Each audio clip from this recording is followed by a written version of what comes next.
오늘 말씀의 제목을 그래도 의지하면 도우십니다 라고 말씀의 제목을 정해봤습니다. 그래도 하나님을 의지하면 하나님이 도와주시는 줄로 믿으시기를 바랍니다. 네, 우리가 세상 가운데 살다가 정신을 똑바로 차리고 살려고 할 때 악한 세력들의 공격이 있을까요? 여러분, 없을까요? 있습니다. 그러니까 우리가 믿음대로 살아봐야지 라고 할 때 영적인 시험들이 있더라 라고 하는 것입니다. 가끔은 이런 현상을 목격할 때가 있습니다. 예전에 혹 불교에 심취를 하셨다거나 또는 믿음이 전혀 없이 세상 가운데 살던 분들이 예수를 믿기로 작정하고 교회에 나왔는데 갑자기 안 좋은 일들이 막 생겨나는 경우들을 우리가 만나보게 됩니다.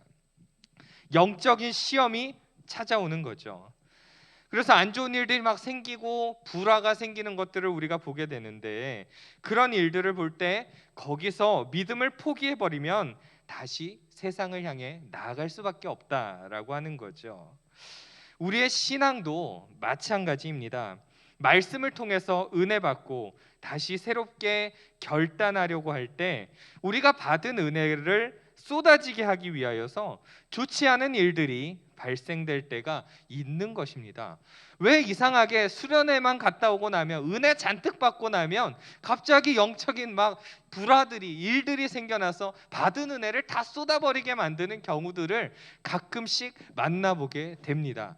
왜 목사 집의 부부싸움은 꼭 주일 준비하는 토요일 날만 생기는 건지 이유를 모르겠습니다. 제가. 그렇습니다. 네. 오늘 제가 이제 이 말씀을 드리는 이유가, 오늘 본문을 보기에 앞서서 이 본문의 배경을 좀 살펴보기 위해서 그렇습니다. 우리가 이 본문보다 앞에 있는 내용들을 보시면 이 이스라엘 백성들이 블레셋과 전쟁을 치르려고 했는데, 그때 이 이스라엘 백성들이 뭐를 가지고 갔었느냐? 언약궤 혹은 법궤라고 하는 것을 이 이스라엘 사람들이 메고 갑니다. 갖고 갑니다. 근데 이 전쟁에 이 언약궤를 도대체 왜 갖고 갔느냐? 하나님을 의지해서 갖고 갔던 게 아닙니다. 그러니까 이들이 언약궤를 왜 갖고 갔냐? 부적이라고 생각을 했습니다. 요것만 있으면, 우리가 하나님 굳이 안 믿어도 우리가 이 전쟁에서 요것만 있으면 이길 수 있겠지라고 하는 부적의 관념을 가지고 이 언약궤를 메고 가지고 갑니다. 그런데 거기에서 이 싸움에서 이겼을까요? 여러분, 졌을까요? 졌어요, 여러분. 부적이라고 생각하고 갖고 가니까 졌어요. 지는 것에서 그치지 아니하고 이 언약궤를 블레셋 사람들한테 빼앗기게 됩니다. 하나님의 임재의 상징이었던 것을 빼앗기게 되죠. 그런데 이 블레셋에서 이 부적, 이것만 있으면 우리가 이길 수 있겠구나 하면서 가지고 갔더니 좋은 일이 생겼을까요? 나쁜 일이 생겼을까요, 여러분? 나쁜 일들이 갑자기 생기기 시작합니다. 재앙이 내려지기 시작합니다. 독한 종기가 내려오기를 하고 5만 70명이 죽는 일들이 막 발생됩니다. 막 이런 일들이 자꾸 생겨나니까 이걸 도로 가져가라 라고 이야기를 하게 되죠. 그때 사무엘이 말합니다. 너희가 여호와께 전심으로 돌아올 거면 모든 이방 신들과 또 바알과 아스타롯을 없애라. 너희가 믿고 있는, 너희가 따르고 있는 우상들을 다 버려라, 이렇게 이야기를 합니다. 그때 이스라엘 민족들이 그 말씀에 순종을 합니다. 그러자 여러분들이 잘 아시는 이 미스바라고 하는 지역에 모이라고 하고 이제 사무엘이 말을 하죠. 그리고 사무엘이 물을 여호와 앞에 붓고 그날 하루 동안, 하루 내내 금식을 하면서 기도를 하게 됩니다. 여기까지가 오늘 본문보다 앞에 있는 이야기입니다. 그 이야기를 설명을 드렸던 겁니다. 그러니까 다시 하나님 앞에 결단하고 다시 하나님 앞에 뜨겁게 우리가 하나님을 바라봐야지라고 하는 그 시점에 이제 어떤 일들이 벌어지느냐? 오늘 본문 7절의 이야기입니다. 7절 우리가 다시 한번 읽어보시겠습니다. 시작. 이스라엘 자손이 이스라엘 치러 올라온지라 이스라엘 자손들이 듣고 블레셋 사람들을 두려워하여. 아멘. 이스라엘 사람들이 미스바에 모였다라고 하는 것을 블레셋 사람들이 듣게 됩니다. 그러자 블레셋 방백들이 전쟁을 하기 위하여서 이제 이스라엘 쪽으로 온 거죠. 그런데 그들이 단순히 이스라엘 백성들이 미스바에 모였다라는 사실 하나 때문에 이 블레셋이 공격을 해온 게 아닙니다. 그들은 사무엘의 지도하에 이스라엘이 미스바에서 거행한 이 의식에 대한 위기를 느꼈다라고 하는 거죠. 그게 뭐냐? 이스라엘 사람들이 다시 하나로 뭉쳐서 전쟁을 준비하려나 보다, 우리 블레셋을 쳐들어오려고 하나 보다라고 하는 위기의식을 가졌기 때문입니다. 그러한 움직임이 더 확장되기 전에 이제 선제 공격을 블레셋이 감행하게 된 거죠. 이스라엘은 오랫동안 블레셋의 정치적인 또한 영향권 아래 있었습니다. 그런데 그 이스라엘이 우상을 제거하고 또 미스바에서 모였다라고 하는 것은 이 블레셋에게는 굉장한 위기감으로 다가왔던 거죠. 그런 상황 속에 이스라엘 사람들의 반응이 어떠했을까요? 블레셋 사람들이 두려워했다라고 하는 것을 볼 수가 있습니다. 전쟁이 일어날 상황이 오니까 또 두려워서 떨고 있는 거죠.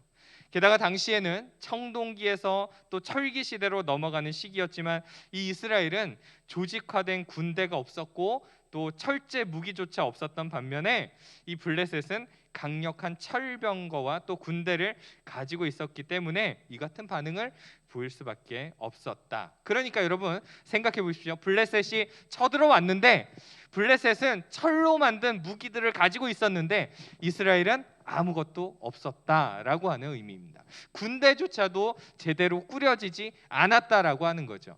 하나님 앞에 다시 돌아와서 하나님 앞에 신실하게 살아보려고 했는데 전쟁이 생겨난 겁니다. 그때 이스라엘 백성들이 이렇게 말을 합니다. 8절을 우리 또 한번 읽어보시겠습니다. 8절 시작. 이스라엘 자손이 사무엘에게 이르되 당신은 우리를 위하여 우리 하나님 여호와께 쉬지 말고 부르짖어 우리를 블레셋 사람들의 손에서 구원하시게 하소서. 아멘. 여러분 여기 보니까 여호와께 뭐하게 부르짖으라고요, 여러분?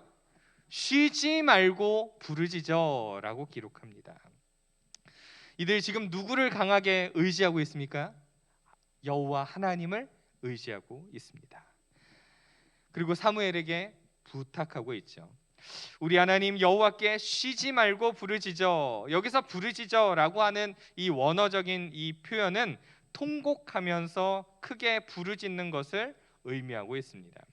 즉 이는 어떠한 극한의 상황에서 벗어나기 위하여서 절규해달라, 절규하는 심정으로 하나님 앞에 간구해달라 이렇게 호소하고 있는 것입니다.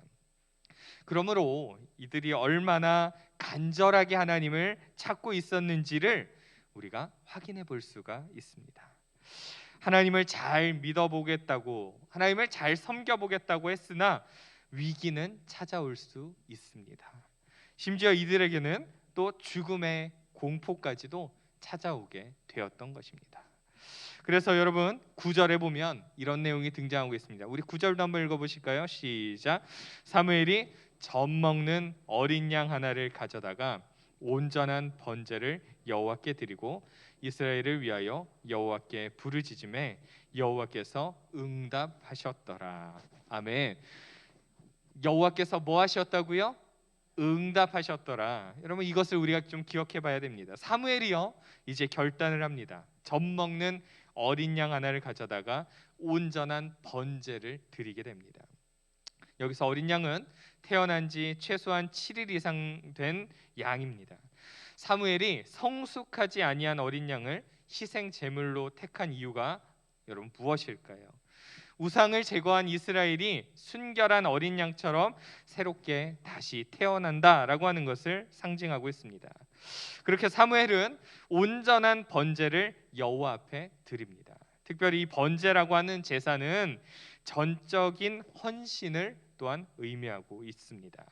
우리가 악을 제하고 또 전적으로 하나님 앞에 이 모든 것을 맡겨드립니다. 우리를 도와주십시오. 우리를 구원하여 주십시오 라고 하는 의미를 담고 있습니다. 그때 여호와께서 응답하셨다라고 우리는 이 말씀을 좀 보실 필요가 있는 것입니다. 여러분, 어려운 위기의 상황들 속에서도 하나님 앞에 부르짖으면 하나님께서 응답하시는 줄로 믿습니다. 하나님께서 우리를 가만 내버려 두시지 아니하시고 우리를 붙들고 계시다라고 하는 거죠. 여러분들도 자녀를 키워보셔서 아시겠지만 자녀가 어려움에 빠져 있을 때 가만히 내버려 둘 부모가 어디 있겠습니까, 여러분? 가만히 내버려 둔다라면 진짜 부모가 아닐 가능성이 많다라고 하는 것입니다. 하물며 하나님께서 그 간구를 들으셨다라고 하는 것입니다.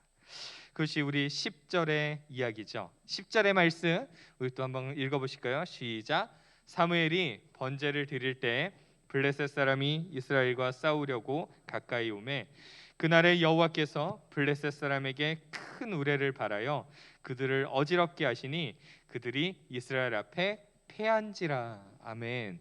여러분 한번 생각해 보시겠습니까? 전쟁을 우리가 나선다라고 하면 상대보다 많아야 될까요? 적어야 될까요?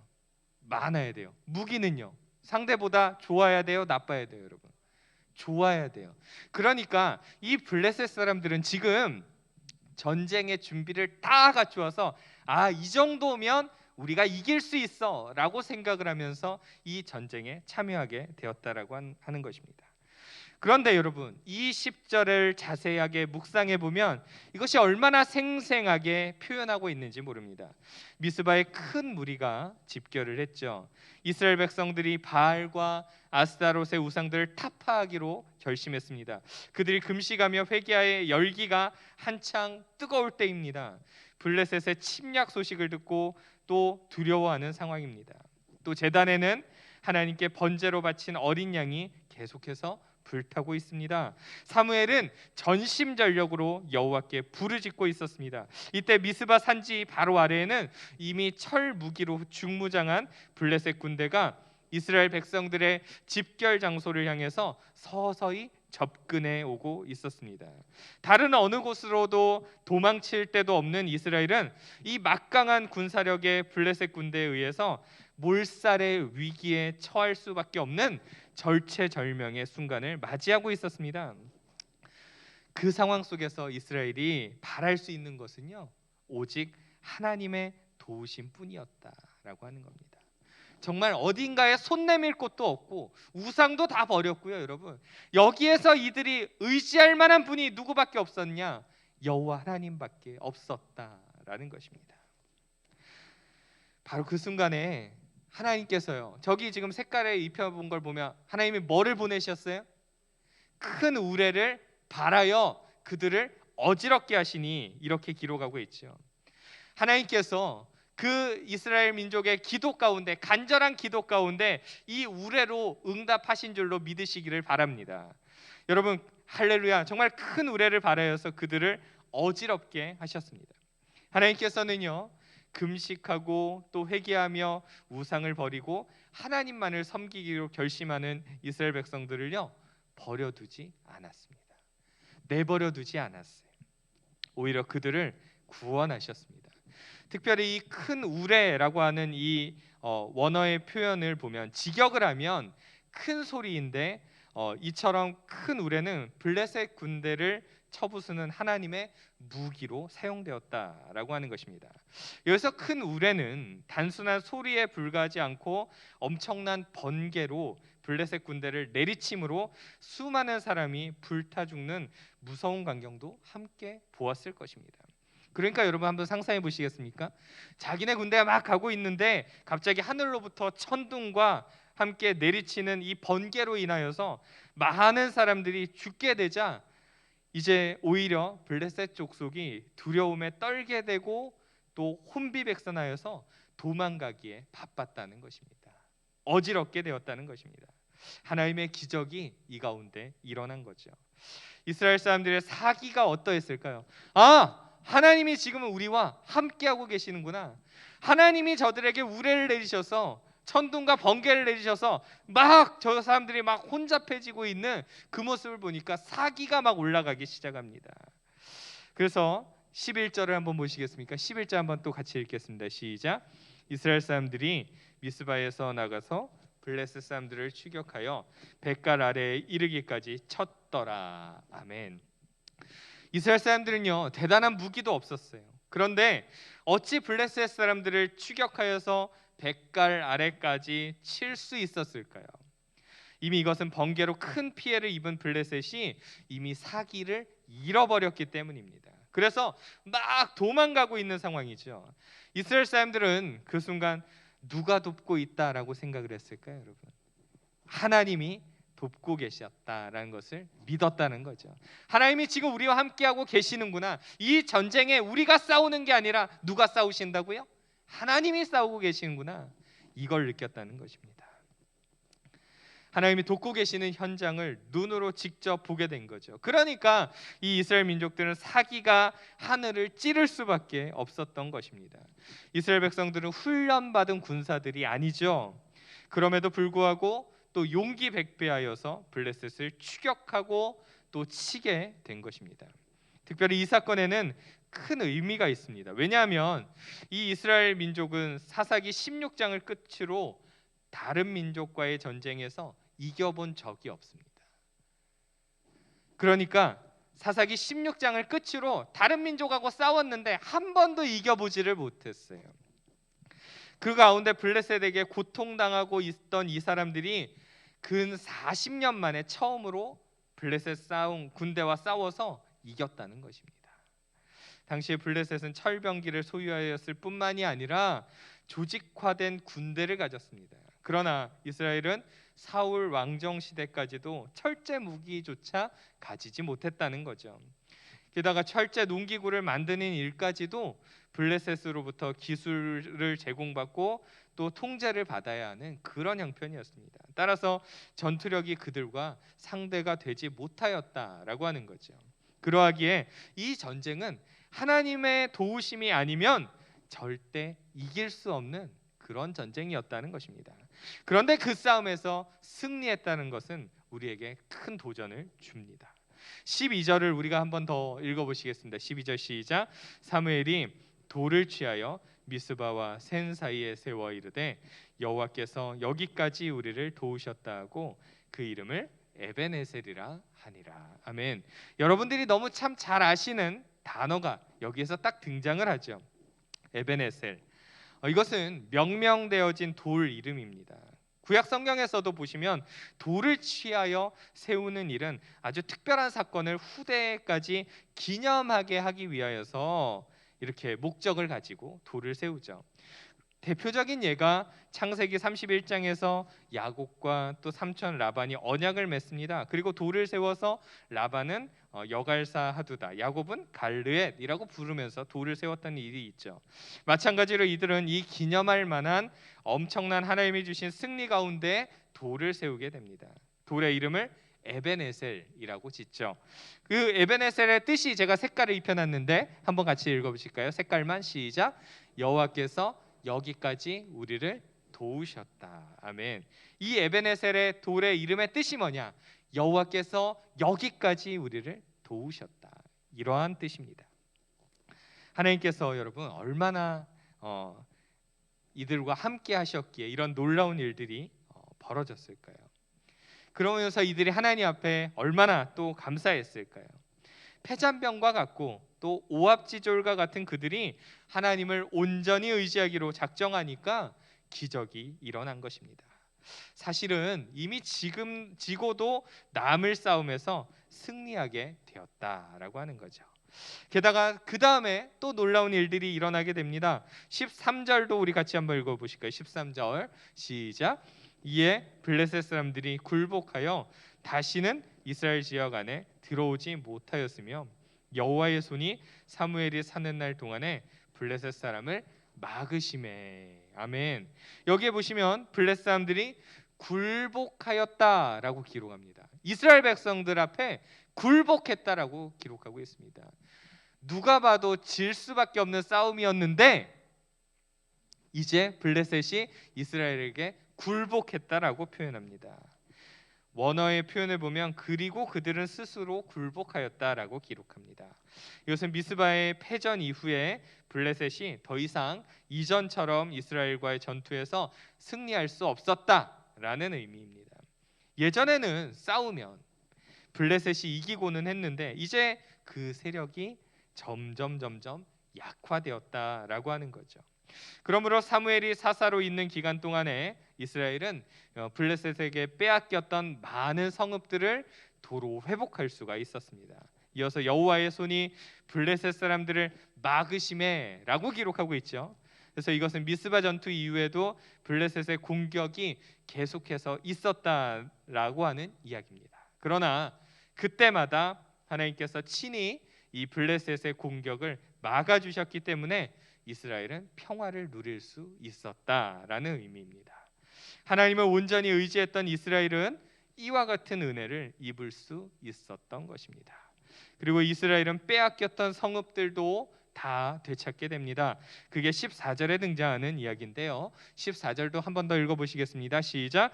블레셋 사람들이 이스라엘에게 빼앗겼던 성읍이 에그론부터 가드까지 이스라엘에게 회복되니 이스라엘이 그 사방 지역을 블레셋 사람들의 손에서 도로 찾았고 또 이스라엘과 아모리 사람 사이에 평화가 있었더라. 아멘. 블레셋에게 빼앗겼던 이 성읍들은요, 또 대부분 사무엘상 4장 5절에서 11절에 등장하는 이 아벡 전투의 패배로 빼앗겼던 그런 지역들입니다. 그런데 이곳이 다 회복되었다. 그러니까 이 에베네셀 사건을 통하여서 하나님께서 빼앗겼던 모든 성읍들도 다 회복시켜 주셨다라고 하는 것입니다. 그리고 아모리 사람과 평화가 있었다라고 기록합니다. 이 아모리 족속은 가나안 7족속 중에 하나였는데 가장 강력한 족속이었죠. 그들은 계속 이스라엘을 괴롭혀 왔던 족속입니다. 그래서 이 두 민족은 역사적으로 계속해서 앙숙이었죠. 그런데 그 가운데 평화가 있었다라고 하는 것은 블레셋이 어떤 일을 당했는지를 확인하고 또 하나님의 능력에 눌렸다라고 하는 것입니다. 더 이상 그들과 함께하는 하나님을 보니 우리가 덤비면 안 되겠다 이렇게 생각을 했던 것입니다. 여러분 이제 말씀을 조금 정리해 보려고 합니다. 우리가 믿음으로 살려고 굳게 마음을 먹어도 위기는 찾아옵니다. 태어나서 처음으로 교회를 나오고 믿음을 가지고 살려고 할 때에도 우리에게 어려움은 찾아온다라고 하는 이야기입니다. 그 어려움이 찾아올 때 우리는 두 가지 선택을 할 수가 있습니다. 예수 믿어도 별거 없네 라고 생각하고 다시 세상을 향해 나가는 거죠. 그런데 그렇게 하면 하나님의 일하심은 나타나지가 않습니다. 다시 세상 가운데 패배하고 또 절망하는 것이 연속적으로 벌어지게 됩니다. 두 번째는 이런 위기를 만날 때 어떻게 해야 되느냐? 더욱 주를 의지하여서 하나님의 도우심을 우리의 눈으로 바라보는 것입니다. 여러분 이렇게 되시기를 바랍니다. 우리가 어려운 문제를 만날 때 하나님을 더 붙잡는 겁니다. 더 의지하는 겁니다. 세상의 방법을 동원하지 아니하고 사람을 더 의지하지 아니하고 이 모든 문제보다 크신 하나님을 더 의지하는 것입니다. 여러분 하나님이 어떤 분인지 아십니까? 우리를 돕기를 기뻐하시는 분입니다. 우리가 세상의 즐거움을 포기하고 하나님 앞에 나올 때 기뻐하시는 분입니다. 내가 세상의 즐거움을 포기하고 나한테 왔구나. 내가 너에게 무엇을 해줄까? 이것이 하나님 아버지의 마음입니다. 에베네셀, 여호와께서 여기까지 우리를 도우셨다라고 하는 의미이죠. 여러분 우리에게 이런 고백이 있어야 하지 않겠습니까? 우리가 어떤 어려운 문제들을 만났을지라도 하나님이 그래 여기까지 나를 도와주셨었지 라고 우리가 고백해야 되지 않겠습니까? 여러분 그런 믿음의 고백을 우리 모두가 이어져 가기를 소망합니다. 우리의 삶의 문제들 속에 어려운 기도의 제목들을 가지고 이 자리에 나오신 여러분, 그럼에도 불구하고 하나님이 우리를 여기까지 도우셨다. 이런 고백을 이어가시면서 하나님과 깊은 동행을 함께하는 저와 여러분 모두가 되어지기를 간절히 소망합니다. 우리 이 시간에 한번 찬양을 올려드리면 좋겠습니다.